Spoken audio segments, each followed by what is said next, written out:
بسم اللہ الرحمن الرحیم۔ السلام علیکم۔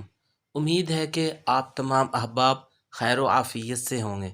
آج ہم نبی اکرم صلی اللہ علیہ وسلم کی 7 مبارک احادیث پڑھیں گے۔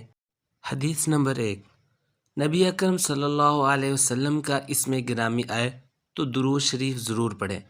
رسول اللہ صلی اللہ علیہ وسلم نے ارشاد فرمایا، جس کے سامنے میرا تذکرہ کیا جائے اس پر لازم ہے کہ مجھ پر درود پڑھے، اس لیے کہ جو شخص مجھ پر 1 مرتبہ درود پڑھتا ہے تو اللہ سبحانہ و تعالی اس پر 10 مرتبہ رحمتیں نازل فرماتے ہیں۔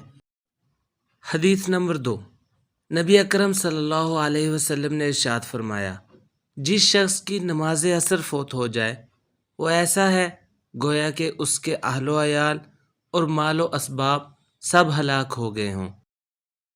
حدیث نمبر 3، جنت کا راستہ بھولنے والے۔ رسول اللہ صلی اللہ علیہ وسلم نے ارشاد فرمایا، جو شخص مجھ پر درود شریف پڑھنا بھول گیا اس نے جنت کا راستہ بھلا دیا۔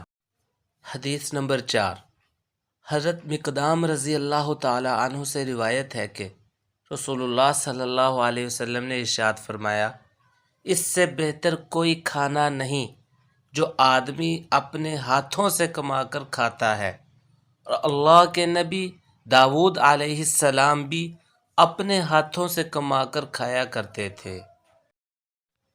حدیث نمبر 5، جن لوگوں کا جنت میں داخلہ ممنوع ہے۔ رسول اللہ صلی اللہ علیہ وسلم نے ارشاد فرمایا، شراب کا عادی، جادو ٹونے پہ یقین رکھنے والا، یعنی جادوگروں کی باتوں، اس کی غیبی اطلاعات اور اس کے کرشموں کی تصدیق کرنے والا، اور رشتے ناطے توڑنے والا جنت میں نہ جا سکے گا۔ حدیث نمبر 6، حضرت انس رضی اللہ تعالیٰ عنہ فرماتے ہیں کہ رسول اللہ صلی اللہ علیہ وسلم بکثرت یہ دعا مانگا کرتے تھے، یا مقلب القلوب ثبت قلبی علی دینک، اے دلوں کو پھیرنے والے میرے دل کو اپنے دین پر قائم رکھ۔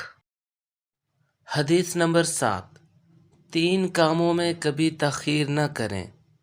رسول اللہ صلی اللہ علیہ وسلم نے ارشاد فرمایا، اے علی، 3 چیزوں میں کبھی تاخیر نہ کرنا، نماز میں جب اس کا وقت آ جائے، جنازے میں جب وہ تیار ہو جائے، بے نکاحی عورت کے نکاح میں جب تمہیں اس کے جوڑ کا رشتہ مل جائے۔